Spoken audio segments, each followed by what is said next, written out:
Oh, great to be back on, Dave. It's been a couple months, and it's been an action-packed couple of months. I've noticed a lot of positive things regarding certain things, and I know I'm vague, but there's a renewed interest, I think, in the alternative messages regarding the financial world. That's my new conclusion. Something's going on, and it's big.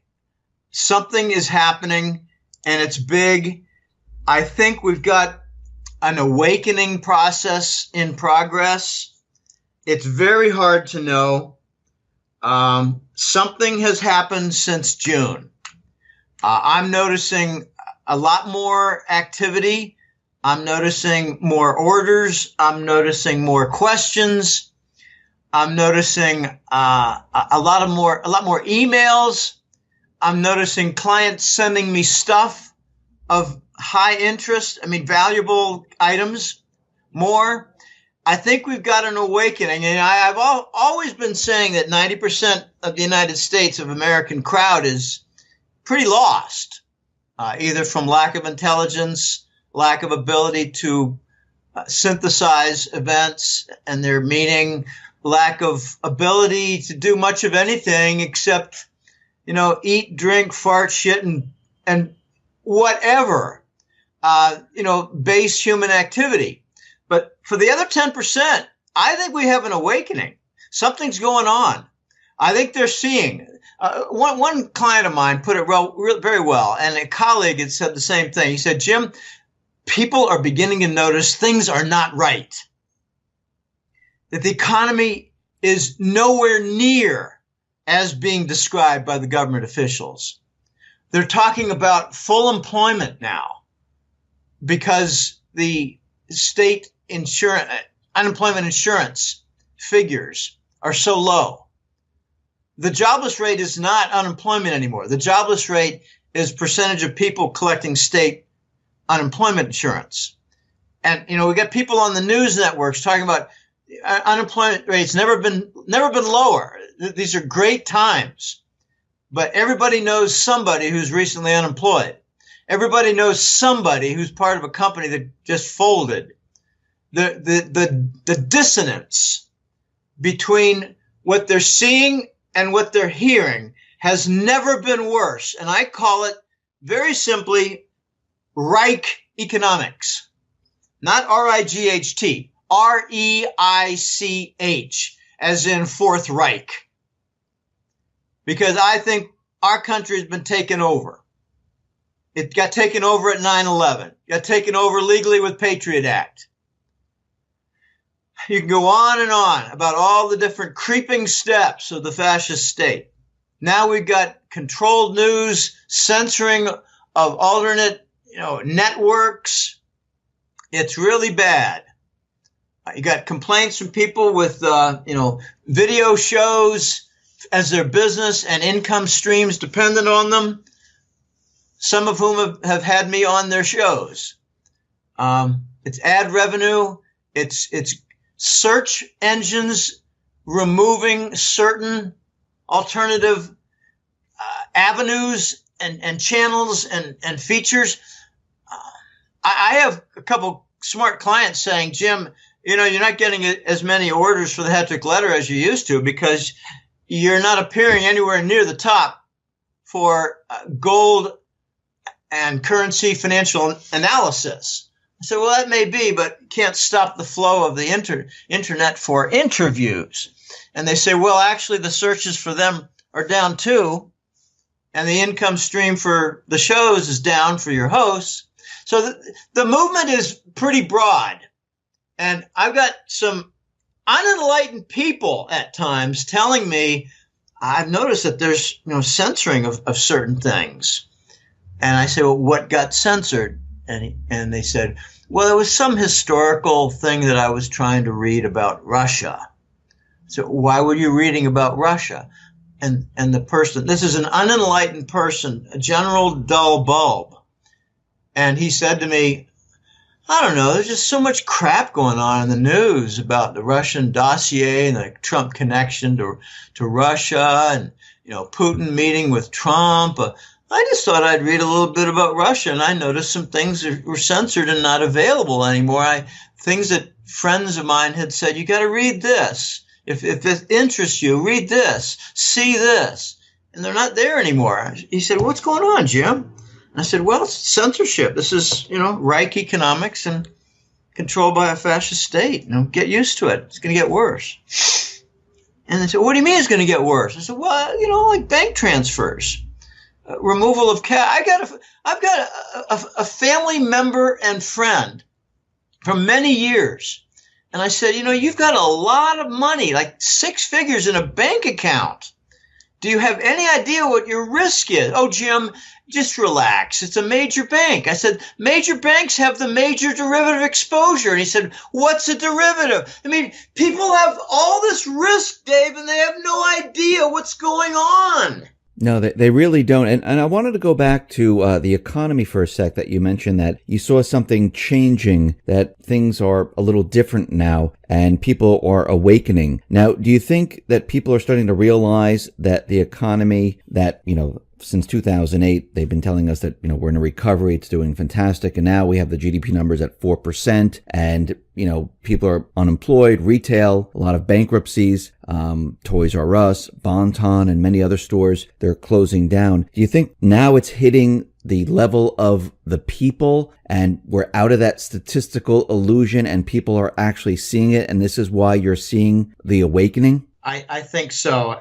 The dissonance, which just means mismatch, lack of harmony, the dissonance between what they see and what they are told by officials, like government officials, news networks. It does not match. They're thinking, what's going on here? I'm told there's really low unemployment, but I've never known so many people who just lost their jobs. What's going on? That's the dissonance. There are many types of dissonance. I'm just talking about a basic dissonance between what they see and observe and what they read about. I notice a lot of weird things. I call it component dissonance.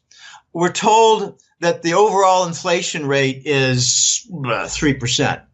But we personally know several important items that are over 5. Well, how could several important items be over 5, but their average be 3? Okay, that's a component dissonance. The micro tells me this, but the macro tells me that, and they don't match. So people are noticing. I use my father as a kind of a vote out there, because he reads the mainstream. He watches, the Sunday morning Meet the Press. He loves it. He doesn't quite realize it's mostly propaganda bullshit from the fascist state with censored messages and, hidden globalist agenda. He doesn't even know what a globalist is. He said to me 6 months ago, Jimmy, use that word globalist entity. What's globalist? We're all on the same globe. What do you mean? I said, Dad, it's a global fascist state, new world order. He said, I don't know anything about that. My dad is a good vote for what's going on from the general middle of the road mainstream. And he is aware of the pedophile stories. He doesn't know how big it is. He doesn't know that it extends to Hollywood producers and to judges and to political figures in Washington. He thinks it's kind of isolated. Well, okay, soon he might not. I asked him about censorship. He said, I don't know anything about that. I asked him about whether he understands that New York Times and Washington Post are very much pro-Hillary and will never, tell the truth about what's going on. He said, well, I know they're basic liberal strongholds, but I don't know much more than that. I asked him if he's aware of the Clinton murders. And he said, well, I've heard some stories, but that was years ago. In other words, he's heard nothing of the 13 last year or year and a half ago during the campaign. He doesn't even know who Seth Rich is. So my point is, my father's noticing some things, events, phenomena, factors, ugliness creeping into the mainstream. And he usually follows it up by, well, Jim, I'm 98, so, this is going to be your problem, not mine. I said, yeah, I know, Dad. I hope you care about the quality of life for your 3 kids. And that usually does not prompt a good reaction. It usually gives me a snide comment in return. Oh, yeah, there you go again. Oh, gosh. Yeah. Let's just, can we just keep this a friendly conversation, Jim? I give my dad a lot of crap. I always have. Let me just share with you. Are you still there, Dave? I haven't heard from you. Go ahead. I'm rambling on. I'm sorry. I'm letting you go. Go ahead. Okay, that's okay. I reveal personal things more in interviews than any guy I know who's out there in the financial analyst world, gold community, etc. Here's a funny little one. When I was growing up, I came to learn my father's an American literature professor, and I'm not named after St. James, the apostle. I'm named after Henry James, the most prolific American author in history. Not American, in the 250, 300 years of our country. We have lots of poets from Concord, Massachusetts. We got lots of authors. He loved Mark Twain in his later years because it was just downright fun. Mark Twain is a hilarious guy. And he'd be quoting Mark Twain in his little epithets. And I said to him a year ago, Dad, I got a great one from Mark Twain. It's easier to fool somebody than it is to convince them they've been fooled, like you have for the last 20 years about the press networks. And he said, oh, gosh, Jim, there you go again, using my own favorite author. But I used to have an insult to my dad when I was young. I was in high school and college, and I used to say, Dad, you're reading lots of different fiction, and I wonder if you connect it to the real world. There's a real world out there. And that by this time, I had rebelled and pursued mathematics. I had a very interesting, effective method of having him leave me the hell alone with a summer list of reading 15 books when I wanted to play softball and work on my bike and build a crossbow. I intentionally did not get an A in English all through high school. So he'd leave me the hell alone. And I got the math award 3 of the 4 years. And he said, Jim, you're good in math. My hat's off to you. You've done well. And I never said to him, yeah, well, when I don't bother to read all the assigned books in English class, I got more time, Pop. So I used to tell him, Dad, you read 1984 by Orwell. You read Brave New World by Aldous Huxley, and you do not connect it to our world. You're still disconnected. And he said, well, I just don't see the 1984. I said, Dad, can you define fascism?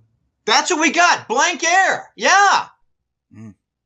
He did not know. My brother cannot define fascism, and he has a double bachelor's in political science and economics.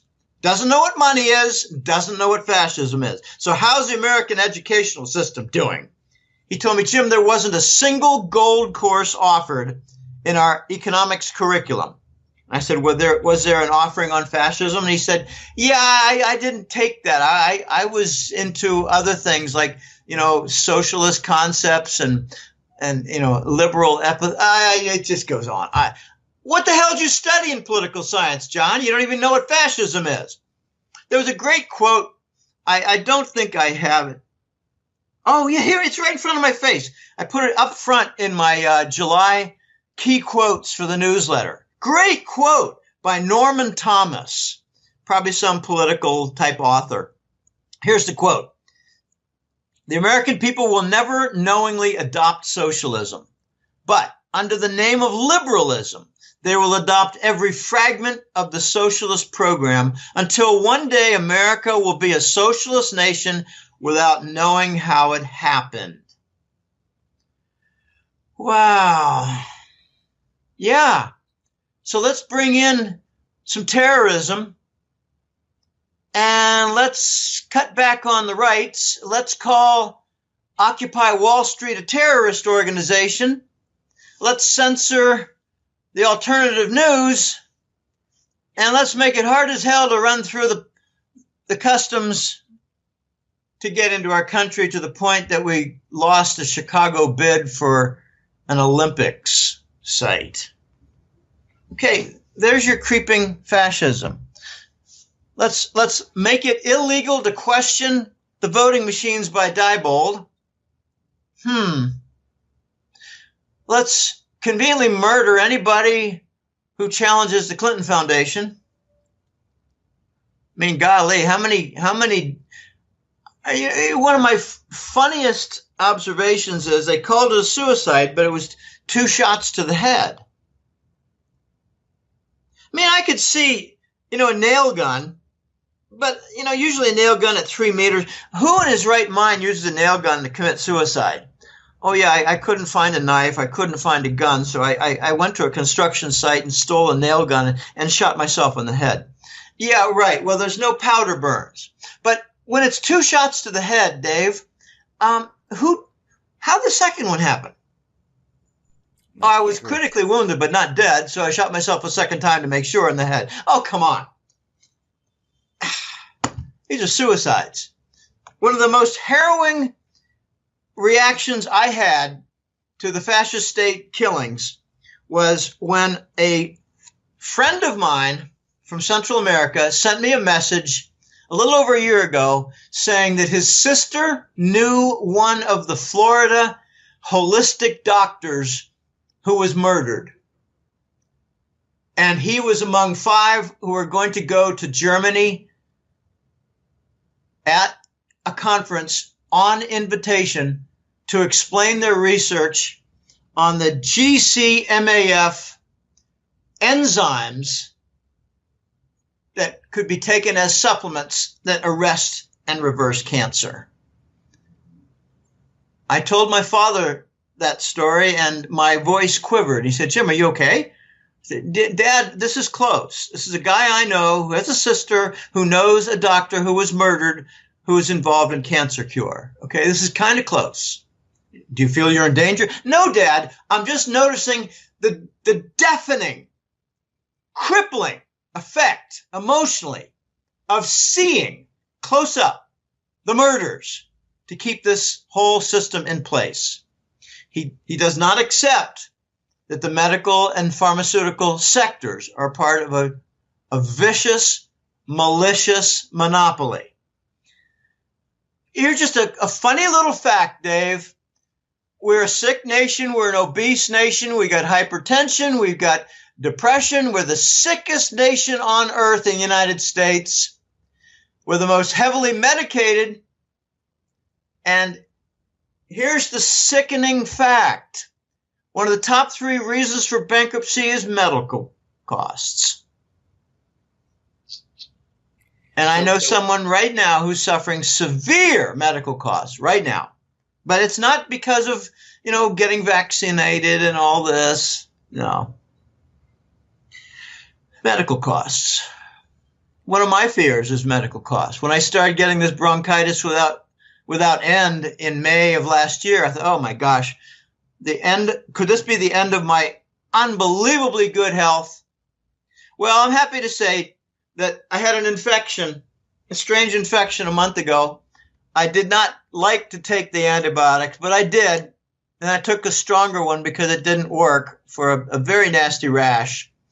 And I noticed that my lungs are clearing up. My bronchial tubes are clearing up a little more. We were talking about this before the recording, but I used to go, clearing my throat 20 times a day. Now it's just a couple times. So my regimen is going to be every 4 months, I'm going to take some antibiotics until this is all gone. I'm not going to just take it over and over and over again for 3 weeks, because that's not a healthy thing to do. Now we're a nation of opioid addicts. I got an email from a colleague saying, "Jim, drug addiction is a tremendous globalist cabal control mechanism." I mean, forget alcohol. Narcotics it's powerful and it's legal, and the pharmacies make money, and the big pharma makes big money, and they get the nice supply routes from Afghanistan for our boys are making it and protecting it. And all the costs are covered by the U.S. government, and big pharma loves it. But now you get a state reaction. State after state is limiting the opioid prescriptions. And I came across a fact that just appalling. 2017, Ohio, population 12 million. Ohio had 80 million prescriptions for opioids. That's 7 for every man, woman, and child in the state per year. Okay, obviously everyone's not taking it. So somebody's taking dozens and dozens, if not hundreds. We're becoming a nation of drug addicts. I got people sending me email, clients saying, Jim, I'm in Michigan. I've got a cleaning service. It's floor cleaning, wall cleaning, you name it, cleaning. What do you call it? Sandblasting of buildings. I got, to get the soot off and stuff like that. And it leaves the bricks just a little bit damaged, but, a little pockmark. Anyway, I've got an opening for 100 people. And I got applicants all over the place. And I'm rejecting 80% of them for being on welfare or being a drug addict. We're a nation of addicts. We're a nation of pizza and Coca-Cola addicts. Drug addicts, narco, booze, beer. Can't watch a football game without a beer ad. And, it's getting worse. You got a $5 million annual football, NCAA and NFL contract from the military. You can't have an important sporting event in football without an honor guard. Okay, this is all fascist creep and addiction control. And I refuse to be controlled unless you've got a special additive to chocolate, Dave. I've got some, a European chocolate that I purchase once in a while, and it's nice.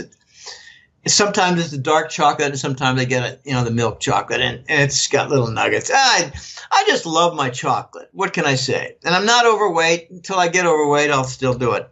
But, oh my gosh, it's distressing, this creep. And yeah, Norman Thomas, you got it right. We got a fascist creep here going on.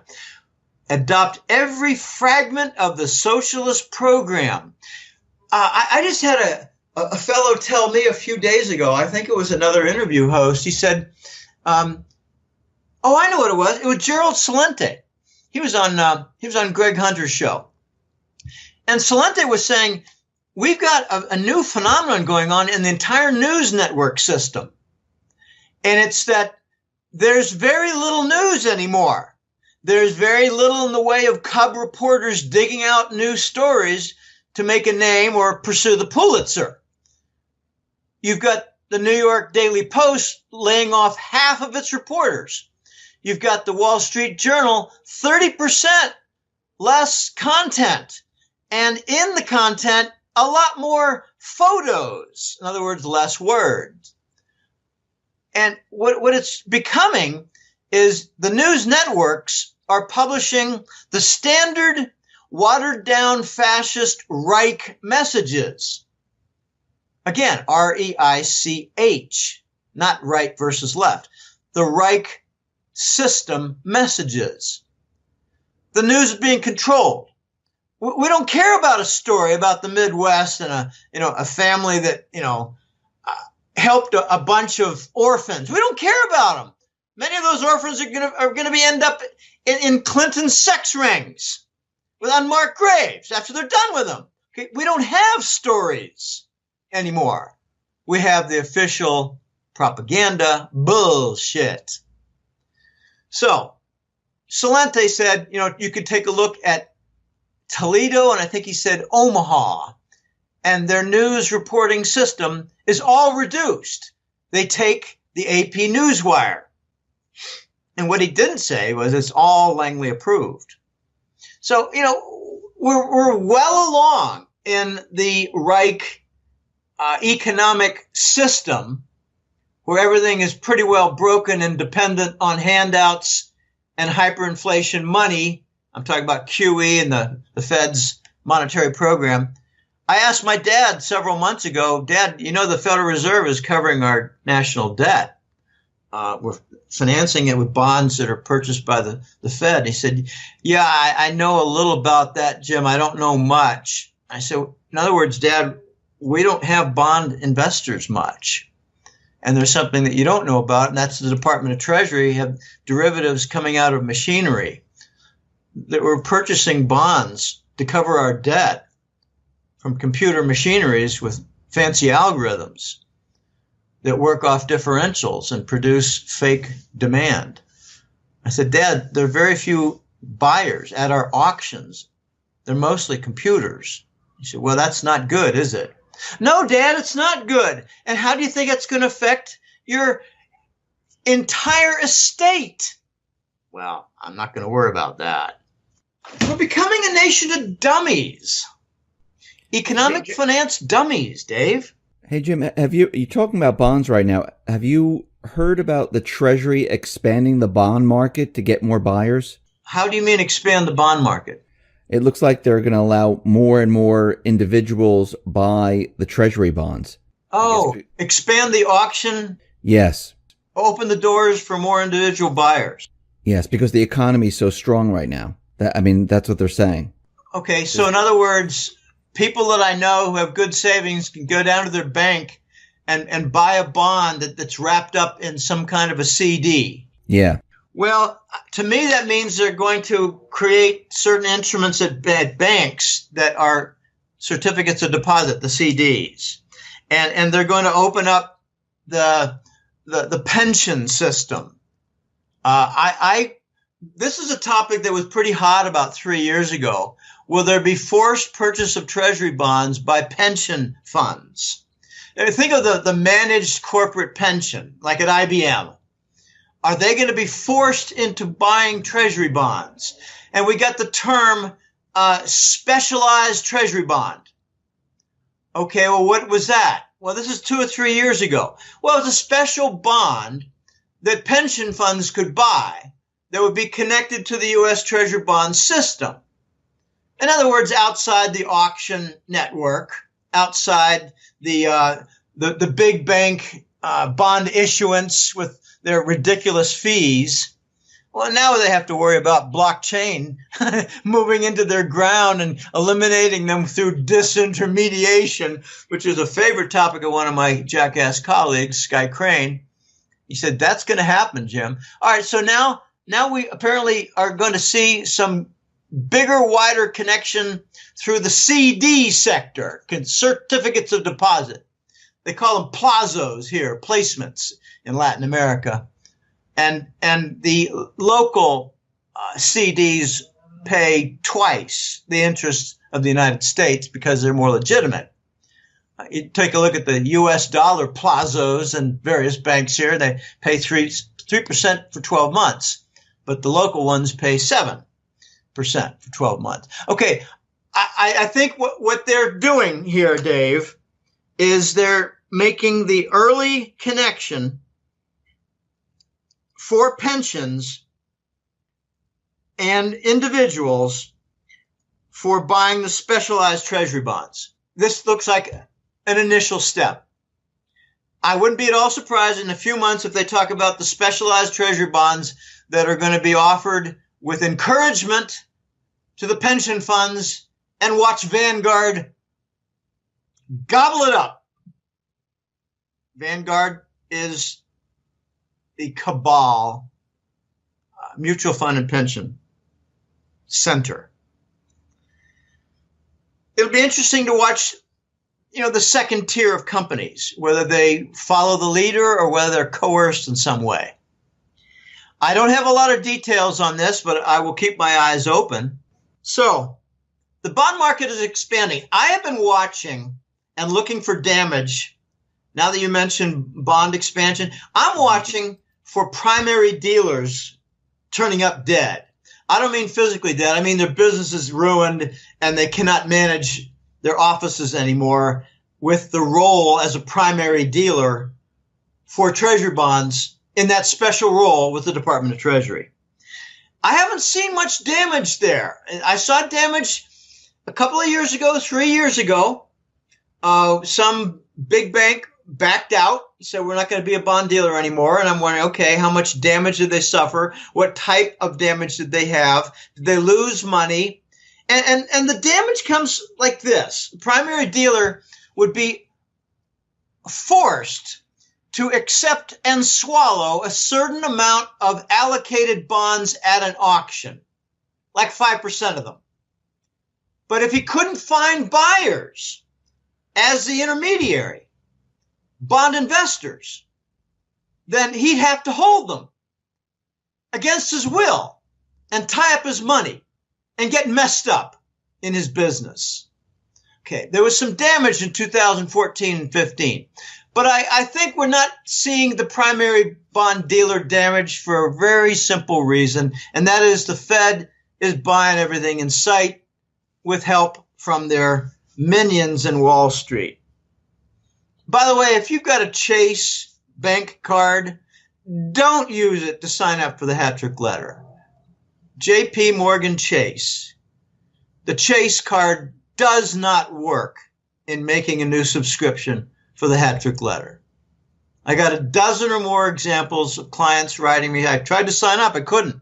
And I with a flippant response, I said, do you have a Wall Street bank card? Let me guess, Chase? And I was right 2 or 3 times in the last couple of years. And it's kind of funny. One client signed up by sending me a Western Union. She said, I've only got Chase. I've got one Chase card. I don't use it much, and that's the only one I've got. How can I pay you for a newsletter? I said, send me a Western Union. So she did. And she said, I'll tell you what, let's make this real easy. I'll give you 2 years worth. I'll make it $440. So I said, well, take a little discount on that for the Western Union cost because it's not small anymore. I could go on about some of these financial entities with their shenanigans, but let's just leave it at that. The primary bond dealers. Jim, I wanted to go back for a sec to what you were talking about, the economy and how people noticed a difference. And I wanted to get your take on what the central bank has been saying in the last couple of weeks, where the IMF first, they said they're looking to create this rainy day fund for Europe. And, you know, if the economy's so strong, why do we need a rainy day fund for the European banks? The other one is that the Bank of International Settlement said banks may be using Lehman-style tricks to disguise their debt. Now, these are very strange messages coming out of the... Who made the second message about hiding debt? BIS. Oh, BIS, uh-huh. Yeah, the Bank of International Settlement. To me, this is what it sounds like. First, the IMF is, worrying that the economy, the global economy, is not doing well. They're very worried about Europe, and this is why they want this rainy day fund, just in case, or not just in case, when the system starts to collapse, they have extra funds to help out the banks. And the BIS, it seems like they're kind of separating themselves from the banking system, saying, hey, we know that these banks are doing some type of trick, like Lehman-style tricks, to disguise their debt, and we're separating ourselves from the banking system. These are very strange messages coming out of the central bank when we're supposedly in this, great economy. The Fed's raising interest rates. They're telling us how great everything is, and they're coming out with all these different messages. What do you make of all of this? It's debt suffocation. It's bond collapse, and it's permanent recession, which has another name called depression. It's bank system failure, and it's all happening at the same time. I have a phrase that I coined, a term. I noticed after Lehman, by the way, Lehman was a kill event. It was not a bank failure, not a financial firm failure. JP Morgan and Goldman Sachs bought some bonds and never paid for them. It was a few $1 billion worth. They never paid Lehman, and they croaked for non-payment. If you want to kill a big business, just make sure that their accounts receivables skyrocket and never get paid. Okay, so they suffocated Lehman. After Lehman, I made a forecast that we would go to 0%. A lot of people called me crazy. I said, well, just watch. I got into a big dispute with a German ex-CEO who said the European Central Bank and the Bundesbank will never follow the Fed down toward zero. I said, well, give it time.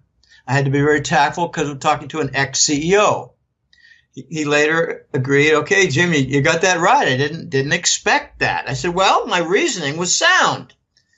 They would go down in rates because the euro would rise in value on the Forex market from just a rate differential. And he said, okay, good point. Good point. Didn't think about that. Okay, so I watched the reaction. Then I said, okay, we're going to follow Japan. We're going to go to QE. We're going to print money and monetize the U.S. government debt because it's getting too big and the dollar is getting too tarnished. And we need a mechanism to cover our debt because the bond auctions are at risk. We're going to use derivatives and we're going to use basic QE. Okay, people told me, no, we'll never follow Japan. We'll never print money to cover our debt. We'll never do QE to monetize our debt. Of course, we did by 2011 and 12. 2011, I guess. Okay, so I came up with a term, Dave. I call it the systemic Lehman event. Because I reasoned that our response to Lehman was to make everything in the financial system just like the subprime mortgage bonds. And I said, we're doing it to sovereign bonds. We're making the U.S. Treasury bond like a subprime mortgage bond. Oh, no, Jim, you don't understand. It's AAA. Yeah, AAA by force. Look what happened to S&P when they did a downgrade. The executive got fired. Well, I didn't notice that. Yeah, well, people don't notice a lot of things because they're not that bright. They don't follow up. They don't do studies. They don't study much. They're not good students. They're not good at what they do. Okay, then I noticed that the Euro Central Bank, this was more recent, like 2 years ago, they started buying corporate bonds. Okay, so the subprime mortgages have extended to sovereign bonds and leading corporate bonds. Now we have the highest percentage of corporate bonds that are BBB that we've ever seen.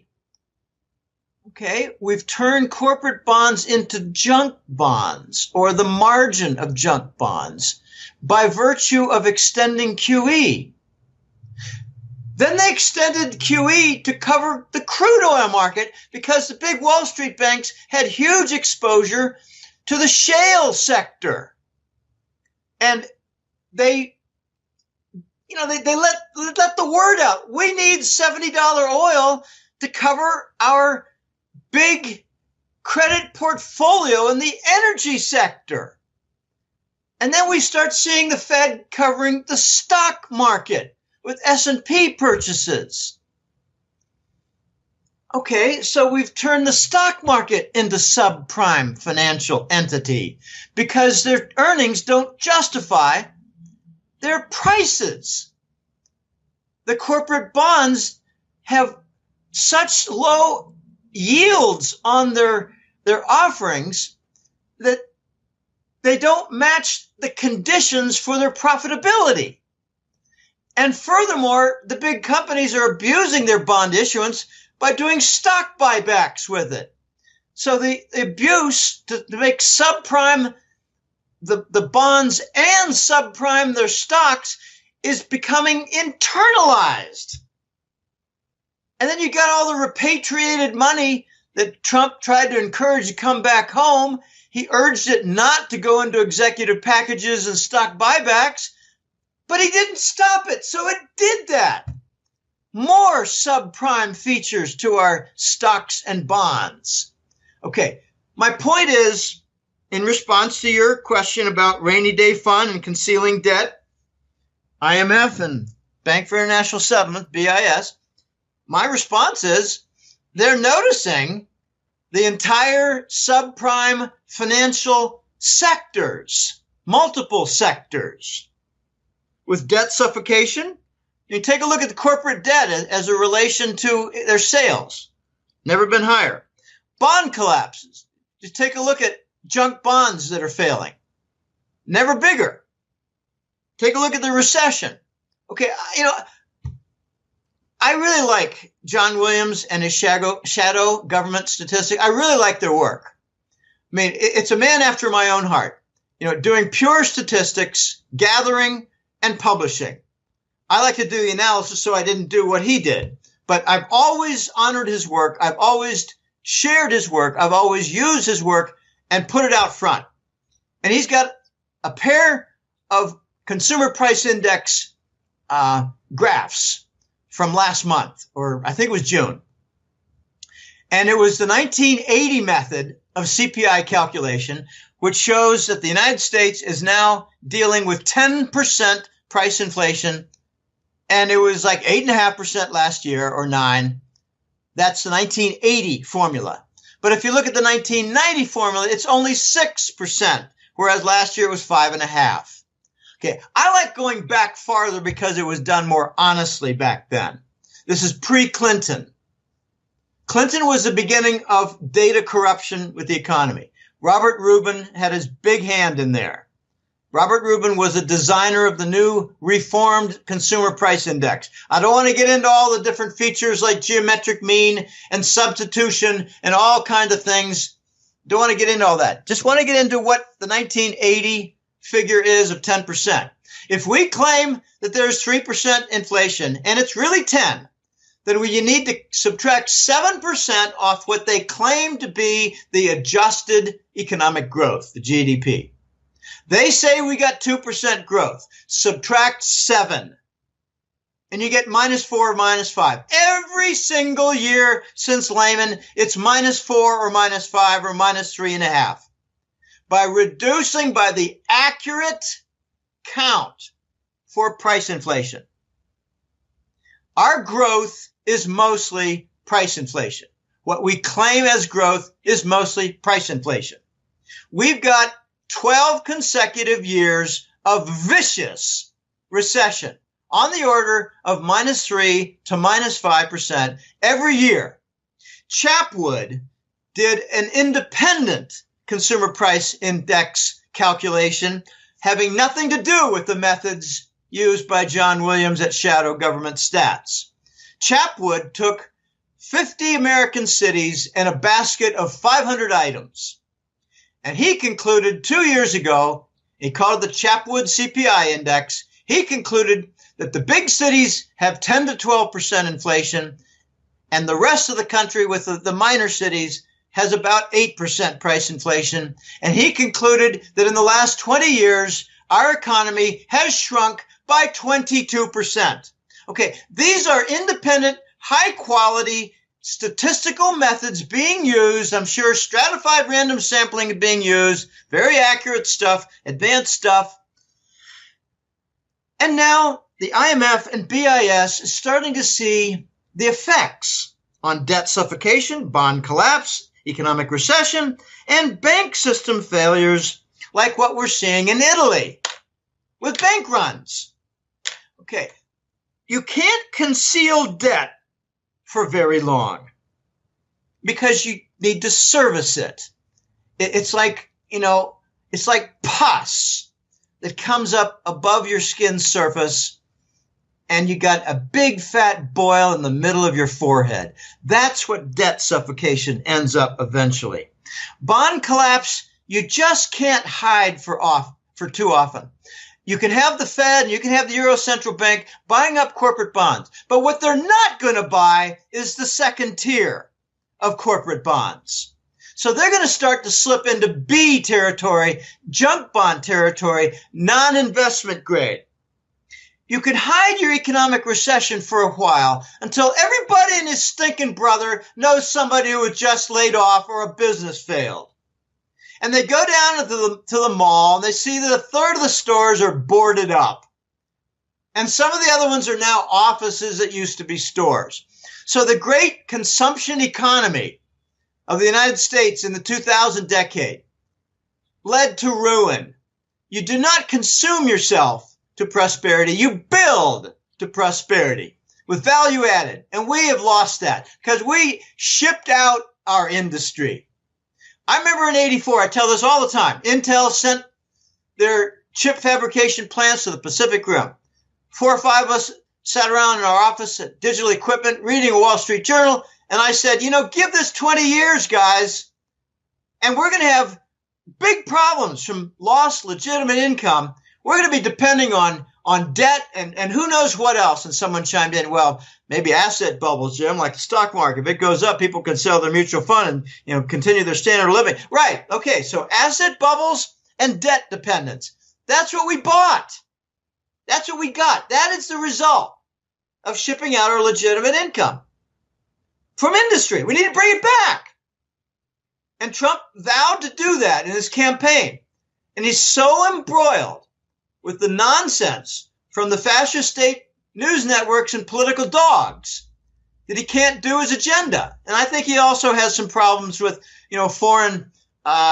foreign nations and their gigantic reserves. They don't want to invest in the United States with new infrastructure. They want to dump their treasury bond. They want to get rid of a few $100 billion in treasury bonds. So I'm looking for the second term of Trump, not the midterm election, the second term. I think he's going to win a landslide. By the way, the National Security Agency did an independent study of the election for 2016, and they concluded that Trump won 70 million votes and Hillary won 58 million votes for a 10%, 9% biggest landslide victory in the history of the United States. But it appeared to be closer from astonishing, voluminous voter fraud in favor of Hillary. It did not work. Now, did they stop the voter fraud? No, they stopped enough of the voter fraud to make a 12 million vote victory more like, what was it? 500,000 vote victory for Trump? So his margin of victory was 20 times bigger than what the official figures say. That's what the NSA concluded, not some alternative news feature. No. Okay, so I'm thinking there's going to be a midterm election success for whatever Trump supports. The fascists will lose more ground. And we've got something coming up. I'm hearing it's October, and I'm not a big expert on this, but it's something that will require the news networks to deliver impartial news or face lawsuits. I wanted them to lose their FCC licenses, but apparently Trump has chosen to go the lawsuit route. For instance, Monsanto is facing a lot of lawsuits right now for cancer deaths having to do with glyphosate, the Roundup chemical, which the FDA corruptly was influenced into calling an antibiotic. So a pesticide was called an antibiotic so it could appear in vaccines. We're going to have lawsuits to Monsanto. I think Trump wants to eradicate a whole level of deep state from lawsuits and the omnibus bill to go after them for pedophile, child sex, slavery, sex rings. Now I'm hearing that Judge Anthony Scalia was not killed by suffocation of a pillow over his head. The pillow was kept over his head to hide pictures being taken from his throat being slit by a 13-year-old boy for sex. Okay, we've got a nation filled with scum in our leadership and executive all across the nation in its industries, in its institutions. We got charitable organizations that are corrupt fronts. We got United Way. We got American Cancer Institute with 95% overhead. In other words, they're taking 95% for limousines, executive lunches, and high salaries. For what? For concealing the cancer cures. I think the IMF and the BIS are running scared because they see coming from the East the gold standard. And they can't stop it. They can't stop the non-dollar platforms. can't stop what's coming as, a powerful RMB-based oil contract. It's called the yuan. I call it the RMB oil contract. They can't stop it. It's already got bigger volume than the Brent. And Brent is largely going to die from the depletion of the North Sea, between Norway and Britain. It's largely depleted. There's not much going on there. The Norwegians are some of the best engineers for petroleum and deep sea drilling, and they're being hired all over the world, like in the Gulf, Persian Gulf. They hate that name, but the Gulf region, the Arab Gulf region. They're the best. The Saudis hire Norwegians. They're the best for putting in place the platforms. Okay, can't stop the gold standard coming. Can't stop the gold trade note that I think is coming soon, and I think it's going to be considered interchangeable with a short-term Chinese government bill, not the bond, but a bill, government debt in the form of a securitized instrument, but it's going to be short-term. Therefore, the Chinese government bill, I think, is going to be equivalent, interchangeable with the gold trade note, and I expect they're going to use the gold trade note to buy Arab oil and to buy African oil. This is how it's going to get a big boost. They can't stop CIPS, the Chinese interbank payment system, cross-border interbank payment system, the competitor to SWIFT. They can't stop the Belt and Road Initiative. The United States doesn't want to have anything to do with it. We got a few companies in there struggling for a piece of the action. There's General Electric in there. There are a couple other companies in there struggling because there's something like $6 to $8 trillion of commitments. And they're working on their first trillion now of actual projects that are funded. The United States is not involved in much of this, and the dollar's not involved in the payment system. U.S. cannot stop this. They're watching Iran and the workarounds, the barter programs, the barter systems worked out with the Import-Export Bank regarding China, regarding the guaranteed purchase of oil by Russia. Oil purchased by Russia, they're a producer. Why are they buying? They're trying to create what I call the oil cartel, the Rosneft oil pool, the Russian oil pool, be non-dollar. They'll manage the contaminant level. They'll manage the viscosity level. And they'll be buying up Venezuelan oil. They'll be buying up Iranian oil. And they'll be buying up Saudi oil. And they'll be buying up Mexican oil to assure those nations of adequate liquidity in the case that they become problem children for the United States. Iran workarounds are going to be a problem as a model creation for dollar rebellion. Iran is suffering. Iran has got big problems. I'm not a big fan of Iran. I don't care about Iran. I've only met 2 or 3 of them in my whole life. I met one skiing in Maine. Boy, we have interesting conversation for 3 hours by the fire that night. Don't want to get into all that. But he did tell me that 90% of the people want the United States to get rid of their mullahs. I said, what? 90% of the Iranian citizens want the United States to come in and sweep out the mullahs? He said, yes. The mullahs have connections with the West. Oh, yeah, okay. And later I came to learn that they got huge hidden Swiss bank accounts. They're skimming off the Iranian oil. Anyway, the Iran workarounds, like Iran's sale of oil to India was paid in Turkish gold. Okay, the triangle, the gold for oil. Okay, that was a workaround. Now you got Turkey applying. I don't even know the right word. They're making overtures that they might be invited into the BRICS. So it'd be the BRICS with a T at the end. Maybe Iran will join. It'd be the BRICS with 2 I's and a T at the end. Turkey, I think, due to its 1,000-year history of gold provision and gold expertise, they might join the BRICS in order to help deliver some of the South African gold that's kind of put on mothballs. Their mines are waiting. It's the only reason they're in the BRICS, because they're a pretty decrepit nation. South Africa they're in the process of passing a law to confiscate white property now. I mean, without compensation. An eminent domain confiscation, not purchase. It's crazy what's going on. But Turkey is probably going to be joined at the hip with Iran as principal players in the Eurasian trade zone.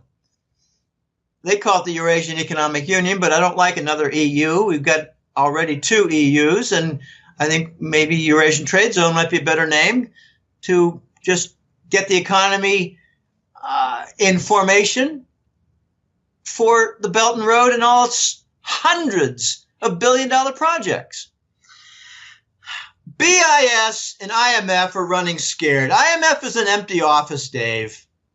They brought in the Chinese RMB currency into the special drawing rights currency basket, and ever since then, the IMF has been an empty office. They don't do anything. So you mentioned the Belt and Road and the BRICS and all of that, and for yuan, does that mean the petrodollar is kind of doomed? Because we see out in Syria that war is like coming to an end. It looks like all the paid mercenary armies, the white helmets, are all running, and soon with Iraq, Lebanon, and the rest of the Middle East, where we had the deep state go in there and have regime change, it looks like things might be changing now, and it might be the end of the petrodollar. Is that why all this is building up now? I think so. The petrodollar was the mechanism to keep the dollar in place as the global currency reserve.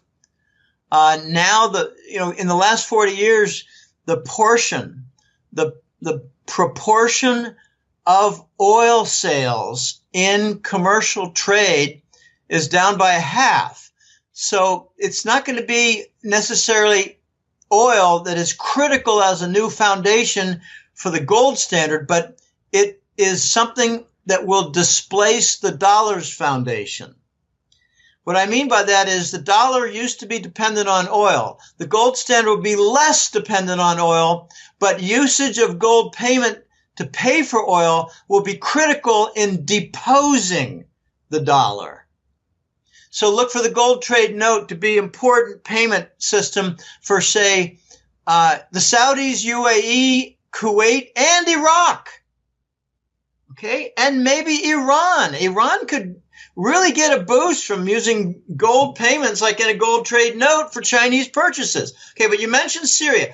I have been saying for the last year, every single U.S. government foreign policy initiative and policy since 9/11, since the fascists took over, has been a failure, and a grotesque failure. You could make a list as long as your arm. Everything has been a failure. The next failures to become much more visible will be Syria and Yemen. The Yemenis, Yemeni, I don't know the right. The people from Yemen, the fighters from Yemen, those in control of Yemen in the battles, have threatened with missile strikes now Abu Dhabi and the UAE. They had a couple missiles fired at Riyadh, capital of Saudi. I don't know if they hit or made much damage, but they got missiles. And these are coming from Iran, and they're probably coming from Russia. I don't have all the details on what the markings are for Yemen missiles. But now you've got a Yemen takeover of a Saudi oil tanker in the Straits. The Straits by Djibouti and Aden. Aden is in Yemen. Okay, this is a strait, and it's got constriction, and now you've got Yemen pirates threatening Saudi ships. And the Saudis have announced they're not going to be shipping oil through the Suez Canal and those straits by Djibouti and Aden. Okay, well, that's European oil supply from Saudi.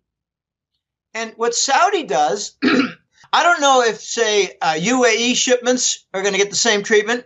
Maybe they will, because UAE and Saudi are funding the Yemen war. Okay, backtrack. Simple question. What is the basis of Saudi's interest in Yemen? Very simple. They're running out of oil. The Saudis have had an unchanged 260 billion barrel oil reserve on the wall for the last 30 years. You can't be the number one producer of oil and have no depletion of your oil reserves. Oh, they claim to have new discoveries. Oh, great. I think the new discoveries are of mineral metals and gold much more than oil. The Aramco deal is failing because of discovery phase. They can't prove their oil reserves. So no one wants their Aramco. Now we're going to have a hilarious event coming where the Chinese will buy what we're told is 10%, but will really be about 30%. Or maybe they'll buy 5% and it'll really be 35%. The Russians will buy 4% and it'll really be 28%. And the Russians and Chinese together will own 55% of Aramco when the rest of the world is told they own 10 because of falsified discovery phase that didn't pass muster. Okay, you mentioned Syria. Okay, fine. I've got a colleague who follows Syria almost every day, and that's all fine. It's failing. It just is failing. We're evacuating, and we're going to see more failures. We're going to see, I think, the failure of Saudi Arabia. Oil income is down, costly Yemen war, the arrests of elites and royals did not pan out very well, caused a lot of resentment. And the only investors that I see in Saudi Arabia are the Chinese. So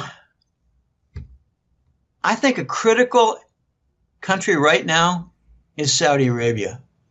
And another critical country for a different reason is Germany, as they pretty much push aside the Russian sanctions. The U.S. government going after Nord Stream 2 with threats of sanction against German construction and finance companies was a very, very big mistake. The Germans have responded to Russian sanctions by opening up subsidiaries in Russia so their output could be sold to Russians in the Russian market without violating the sanctions because it's made in Russia. It's just got a German brand on it. The Germans are so pissed off they had a lawsuit at the EU Commission in Brussels that they won, that Nord Stream could proceed, Nord Stream 2. It'll double the output. Okay, here's a funny little fact I just learned. If the United States wants to sanction all the companies involved with Nord Stream, are they going to sanction British Rolls-Royce? They make turbines. They make gas turbines that are used with the Nord Stream pipeline system. We going to sanction the British Rolls-Royce? I don't think so. So the hypocrisy will come out. Dave, I'm going to have to conclude this. I've got an appointment in like 20 or 30 minutes, 25 minutes. Okay. We're seeing the results, the bitter, ugly failure in rotten fruit and broken places, broken locations. Look at Syria, and you've got independent studies saying it needs $200 billion worth of foreign direct investment to rebuild. Why do they need to rebuild? Because we bombed the hell out of it. And people don't even look at the motive. The Golan Heights is a rich area for the Levant oil and gas deposit system that's well known in the Mediterranean with a Tamar floating platform, but it extends inland in locations that Israel does not want to share. They want it all. And they're willing to murder and kill civilians and sweep them out with a war and wreck their economy so that the area in South Syria can be vacated and then can be drilled for oil. And the board members are people like Dick Cheney, Rothschild, Lawrence Summers, Rupert Murdoch. They're on the board of Genie, G-E-N-I-E, and they own the rights for the Syrian oil deposits and gas deposits. My gosh, is the United States going to take over Mexico and claim rights to their remaining oil and gas and silver? Why not? If it's done by the elites, it'll all be legal, right? No, this is all coming to the head, realizing the broken systems and rotten fruit. U.S. foreign policy has been bully tactics, has been coercion, been bribery, it's been murder, it's been takeovers, it's been NGO grassroots political. And we need to have Soros and his boys exposed. It's not happening yet. It's in the process. So you think that this whole thing is coming to an end? The deep state type of tactics that they used in the past. All these people are being routed out right now, and all of it will come to an end. Pretty much, yeah. I think it's being rooted out. I use root.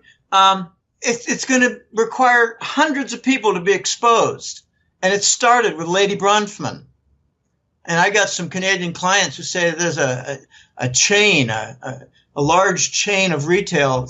The name is Cadillac something, and it's all over Canada. And the Seagrams family, the Seagrams company owns it, and the Bronfman own it. So to wrap this whole thing up, we talked about the economy. We talked about what's happening in the Middle East. Where do you see all of this headed if everything is moving towards China, Russia, everything was set up, the petro-yuan and stuff? The U.S., we talked about this before, but does Trump realize that we have no gold, or does he know that we have gold? Do we have enough here to allow us to move forward in the new system? I don't know, Dave. This is one of the biggest questions right now out there. Does the United States have the gold?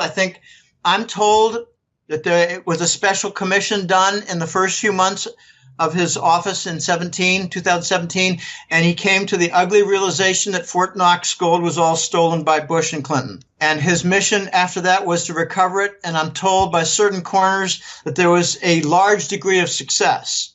But I don't have the details, and you can't look that up. You can't do a search and find information on what the elite crimes are. You can't do that. So you're talking about the gold note and stuff like that. So you think at this point, from your research and what you found out, we have enough gold to get onto this new gold note system? I don't have an answer to that. I don't know. I cannot say we have the gold. I cannot say we found the gold. I cannot say that large troves are in the process of being monetized that were in deep storage. I can't say. You can't prove anything. That's a problem with elite crimes. Elite crimes end up rewriting history and making information inaccessible. So if we don't have the gold and, we go onto this gold note, what happens here in the U.S.? How do we survive this? If we don't have the gold? Yeah. Then the gold standard imposition by the East will result in the United States falling into the third world. We'll have a currency crisis. Take a close look at what's going on in Venezuela. I know people say, it could never happen here.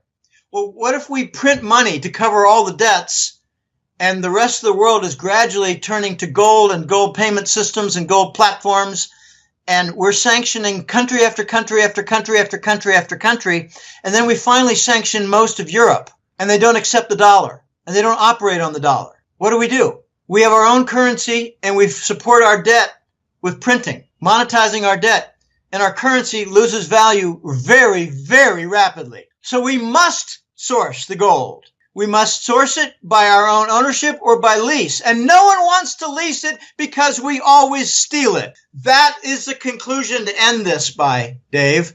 That's the conclusion. Okay. We need to source the gold by ownership, rescue, or leasing, or we fall into the third world. Because the rest of the world is not going to wait any longer. They're moving, not hyperspeed, they're moving in a very solid second gear right now toward the gold standard. Okay, Jim, thank you very much for being